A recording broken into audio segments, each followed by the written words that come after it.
Hey everybody, this is Flavio Romeo, and on this episode of the Towncast, we had the opportunity of talking to author Melanie Anagnos, who's about ready to publish her first book. It comes out this June 2025, the end of the month, and she shares her journey from growing up in North Jersey to the inspiration behind her new book, Night Swimming. All right, enjoy the episode, everybody.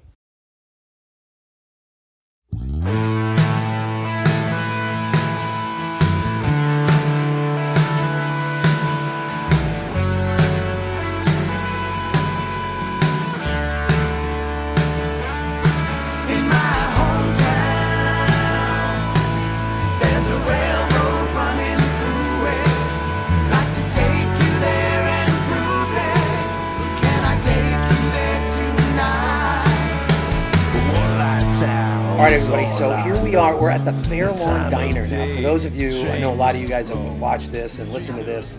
And by the way, if you are listening to this, we do have a YouTube channel. I know you guys know, but we do have a YouTube channel. Just go to YouTube at the Towncast, and you'll be all set. So if you guys are listening, you'll remember this is the Empress Diner. Because I remember many, many nights, you're out till 11, 12, 1 o'clock in the morning, and what do?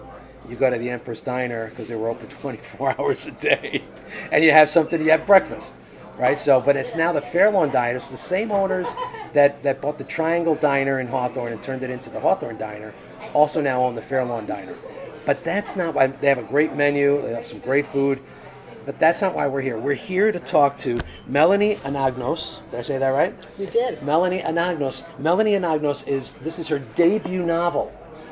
She was born in Patterson. She grew up in Elmwood Park? Fairlawn. Grew up in Fairlawn, which is appropriate. We're home, right? Home base. You used to come to the Empress. I did. Normal hours or 11, 12, 1, 2 in the morning? Normal hours. She was a good girl. Me and my friends, maybe not so much. So thank you. First of all, thank you for coming. Oh, pleasure. And congratulations on your Thank first you. novel. Now, it Thank comes you. out June 26th. Not even out yet. And it was published by High Frequency Press. It'll be available on Amazon. Amazon, Barnes and Noble. Bookshop. Nice. And listen, Amazon's got a lot of money. Go to your local bookshops. And if it's not in your local bookshop, then ask them. Ask them for Night Swimming by Melanie Anagnos. And before we get into the novel, I want to talk about, growing up. When did you realize that you wanted to be a writer? Well, I always enjoyed writing. In school, were you a good writer in school? I was a good writer in school, and I loved English class. That was a favorite. But I went to law school because I didn't think I would be able to support myself as a writer, which was probably true. Yeah, now that you've written. Yeah, now I know. Now you realize. Yeah, it was definitely true. So you went to law school? I did go to law school. And wow, where'd you go to law school? Seton Hall. I stayed in Jersey. Best law school in the area. Well, thank you. And after my son was born, I was a stay-at-home mom, and I started taking writing classes. And then when my daughter was in high school and I had more free time, I went to Sarah Lawrence for my MFA. And that's when I really started writing again. Oh, nice. It was a great school. It was a lovely school. It was a performing arts school. It was a really good experience for me. Oh, that's awesome. So what was the first thing that you ever wrote that was published? I know you're doing some stuff on Substack, and we'll talk about that. The first, I'd done some short stories, and most of those were published online at various literary magazines. And the current literary magazine, Culture, a lot of them have closed, so those are not available. But that's the problem. I'm okay. I'm talking to Mila. Mila works. If you come to the Fairlawn Diner, ask for Mila. She is outstanding and very, very thoughtful and helpful. I'm always ready to help. Thank you, Mila. Thank you. But the first, I remember the first time I got the email that they were accepting my short story, and it was really exciting. That's for so me. Awesome. Now, how many times, for people that are watching that, maybe they love to write, they never thought about writing, but, they get to the point maybe in their lives where they do have some extra time, and instead of watching Netflix or, sit down and grab a pen. Do you write on pen and paper, or do you type? No, I type. Okay, so I would have to, the feel of it, that's as you can tell. Yes. With my notebooks. So if someone's watching that, wants to write, how long, did you write when your first thing was published, when the first thing was picked up. Did you write things before that, send them out? Oh yeah, I'd written other short stories that are still Somewhere? living in my computer, or I printed them out somewhere. But yeah, there's a lot of rejection before you get accepted. Yeah, and that was really the point. It's as I'm an actor, my daughter's an actor. There's nothing but rejection. But I always say the same thing. If 1 out of 3, if you hit the ball 1 out of 3 times, you go into the Hall of Fame. Exactly. So, 1 out of 4, 1 out of 10, 1 out of 20, whatever it is, do it because you love it, right? I'm sure that's why you did it, because you loved it.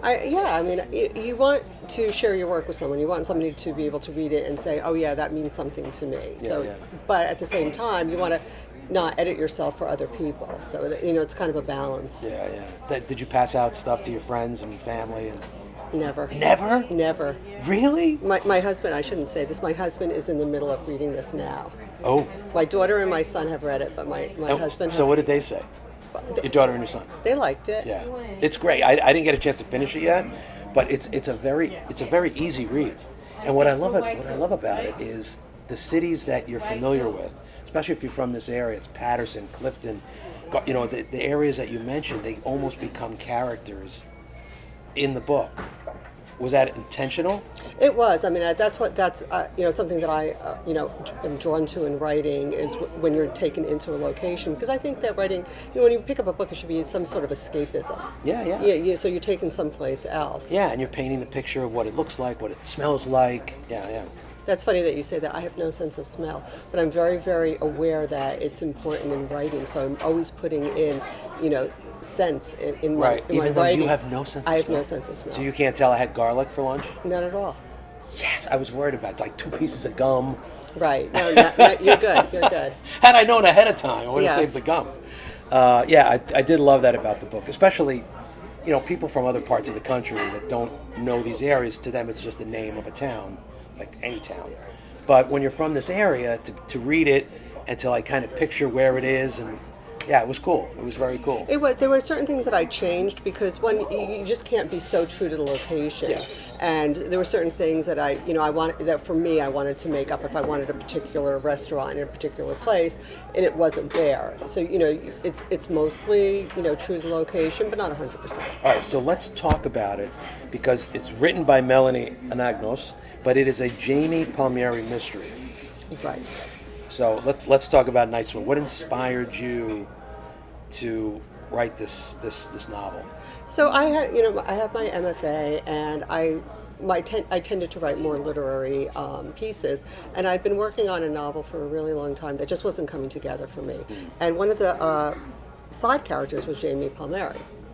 And It's a good Italian name, so that's why I was drawn to it. yes, of course. And at one point, it was one of those ideas that maybe I'll just write a mystery.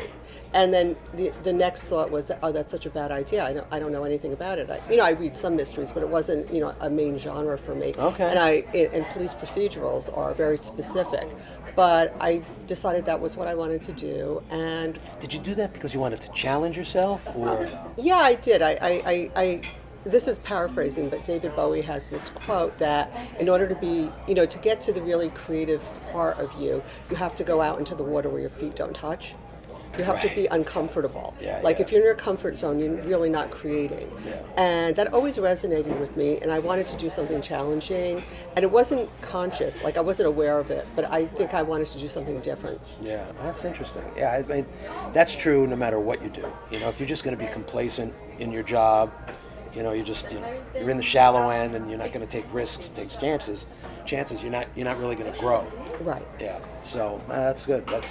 And you remembered that. That stuck with you. That It quote. was such an interesting thing to say, Yeah. and I just didn't know. I thought I would end up writing poetry.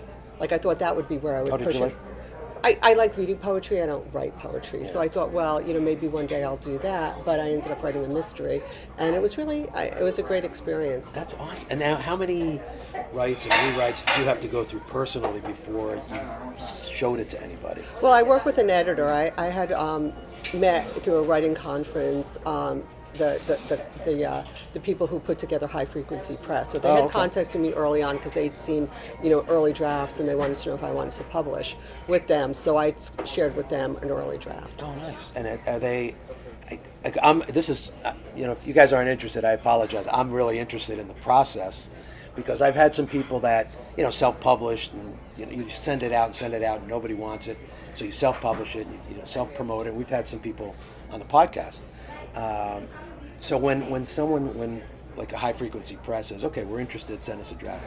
The editing process, do they just go through it and chop it up, or they discuss it with you, or how is that process? Well, Scott Wolven, who's one of the editors there and publishers, writes noir.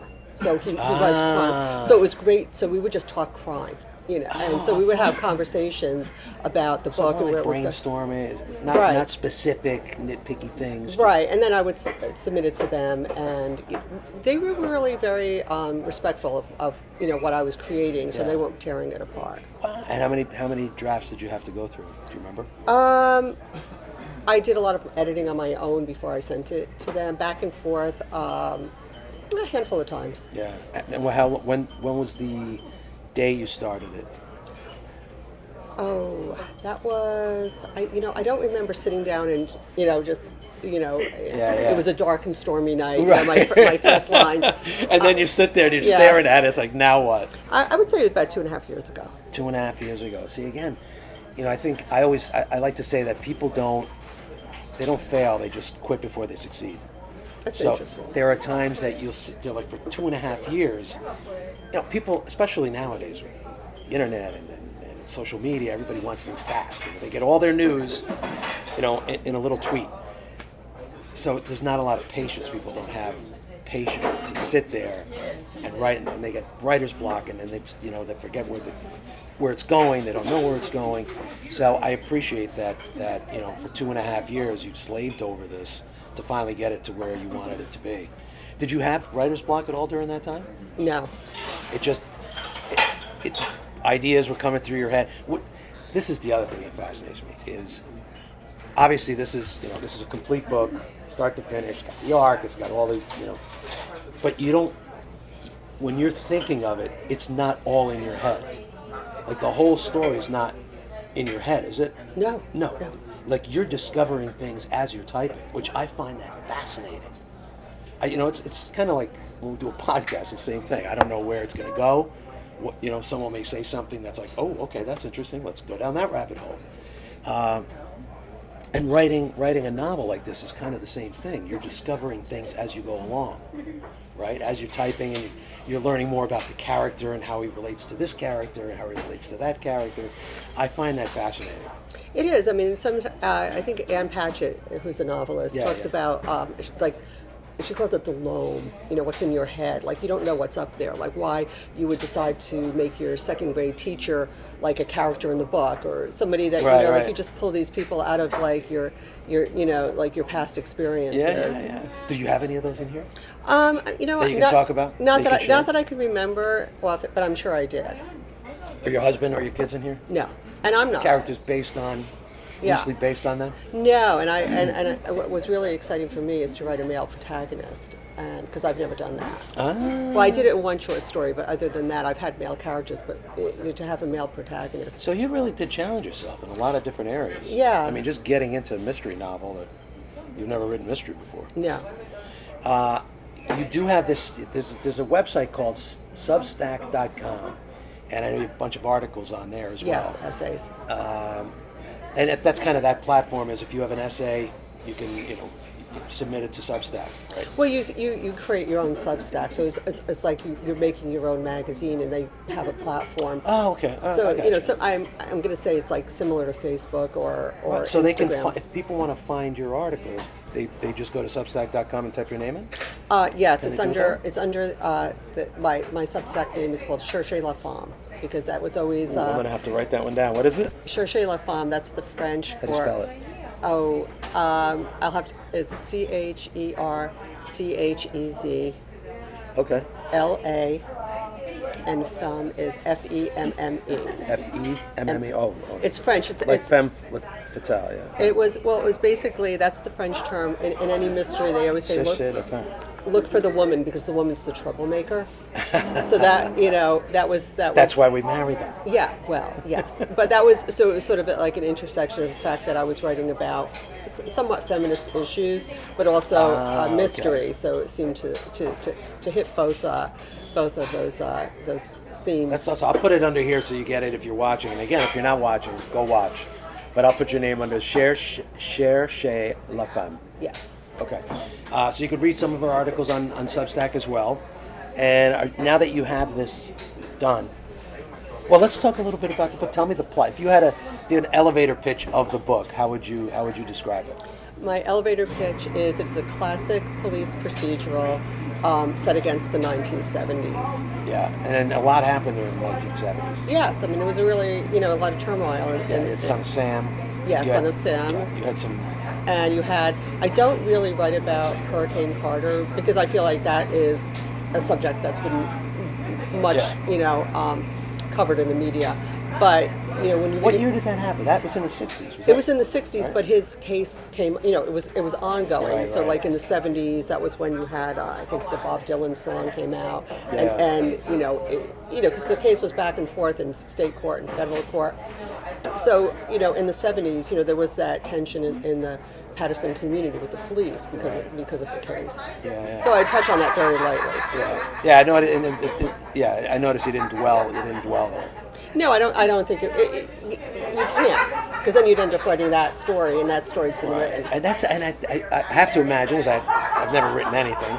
I do remember writing a book report on Roberto Clemente when I was in 7th grade. Yeah. But when you're writing, is there the danger of, when you're going down this one avenue of like just going and going? It's like I don't know where I'm going. It's like, do you lose yourself ever, or do you just kind of follow that path and see where it leads you, and then from there? I mean, you kind of stitch together the chapters. Like you could find a chapter and realize, like in the editing process, it's really not adding anything to the book, and it's sort of taking you down, as you said, like a path that's really not helpful. Yeah. So that's where you start. That's really where editing comes in. Yeah, nice. Well, I do appreciate the fact that I felt like I'm not a big reader, but I felt like I was accomplishing a lot because the chapters are fairly small. They're very short. So it's like, wow, I'm up to chapter 6 already. This is awesome. So it really is a great read. It's an easy read, and congratulations on your first novel. Well, thank you. Are you thinking about, now that I wrote one, let's see what I could put together next? Well, this is going to be, it's a trilogy. So I'm already finishing the draft of the second book. Oh, that's awesome. And of course, it's a Jamie. Yes, same series. Right. So you already know you're going to have a trilogy, but yes. You don't necessarily know what number 3 is going to be about yet. Oh, I do. Oh, you do? Yes. Because you're down that road already. Because I decided, what the themes were going to be in the 3 novels. Oh, you took control. I tried to. You didn't let the writing take you. It still might. It still might. I haven't even started 3 yet, so that's just my idea for now. Yeah. Well, this is exciting. Listen, it's Night Swimming. It's going to be available on Amazon, Barnes & Noble. Check with local bookstores. And Amazon's got a lot of money. If you don't have a local bookstore, go to your local Barnes & Noble, because once those kind of bookstores are gone, that's it. They're gone. And so many Books A Million. There were so many bookstores that we had. Right. And one by one, they were all gone away. And Barnes & Noble's hung in there. So I always encourage, if you don't have a local bookstore, go to your local Barnes & Noble, right? And it's available on Amazon. And I know that, how much time do you dedicate to, like when you were writing this, was it odd and end times, or did you say I want to write for 4 hours on this day, 2 hours on this day, or was it just when you felt moved to? I get up every morning and I write. Okay. Now I have a new puppy, so I get up every morning. Oh, what kind of puppy? She's a Havanese. A Havanese. Yes. I have a niece. I have a nephew. I have 2 nieces. So it's a Havanese. Okay. Yeah. So I spend a little time with her, so that's a bit of a distraction. But I get to the computer and I write. And when I really get into it, I could do 10 hours. Really? Yeah. And does your husband ever come in and say, honey, you got to eat at some point? Sometimes he does. He's been supportive during the whole Incredibly process. supportive. Yeah. So what's your husband's name? George. George. A shout out to George. George, Anagnos. What was your maiden name? Suede. What was it? Suede. Oh, okay. So it was a step up now. Yeah. You have a good Greek name. I do have a So George Anagnos, very hats off to you being supportive, and look at the fruits of your labor as well. And I know that you're a Yankee fan, so kudos to you even more for that. lifelong. Lifelong, yeah, me too. So again, it's Night Swimming, Melanie Anagnos, and go check out her Substack, which is Cherchez la Femme. And is there any websites that you have right now? Or I do have a website, which is my name, melanieanagnos.com. That's easy. That is so much easier than the Substack, yes. Yeah. Congratulations on your book. Thank you. Make sure you pick it up. Can people pre-order if they see this now? Yeah, you can pre-order. Oh, Sure. there you Yeah. go. So either go on BarnesandNoble.com or go on Amazon.com or in any of your local bookstores. Tell them if they haven't already placed their orders, the smaller bookstores, if they haven't already placed their orders, tell them to place an order. Order a case, 2 cases, have a little book signing. And let me know if you are doing local book signings. Let me know, and I'll help you promote it. Oh, great. Thank you. All I right. appreciate it. Yeah. Thank you so much. Thank you. I appreciate this. Check it out, Night Swimming. I'm always excited when people have a finished product in their hands. You know what I mean? It had to be. When you first got this in the mail, was it like... The most exciting part, are we still taping? Oh, yeah. Oh, okay. Was getting the cover photo because that's downtown Patterson. Is this... What street is this? Is That's is yeah. Broadway? I think it's or Main Street because it's Bogart. Main Street. It's- Bogart, right. Wow, where'd you get the photo? So what happened was I'd found that photo in a copy of a book on downtown Patterson, and I couldn't locate the photo, but I found the credit, and it was owned by the Patterson Museum. So when they finally gave me the license to use it, that was the best part Wow. because I love that photo. That's awesome. So you just contacted them and they said, yeah, sure. Yeah, they were very supportive. They got to very be helpful. happy that their picture's on the cover. Yeah, well, I have to send it to them. I haven't sent them the book yet, but They're I gonna be said I just would. excited. Yeah, so that, Thank yeah. you again. I do this, I sign off and then we get into something else. So again, thank you. I Okay. appreciate it. I wish you much success on your book. And again, we could put a book signing together at some point, or if you have any local book signings, let me know. Okay. And we'll put it out there. I definitely will. Thank you. And make sure you pick this up, order it now, so that you have it as soon as it comes out. You guys are really going to enjoy this. All right. Be well, everybody. Thank you.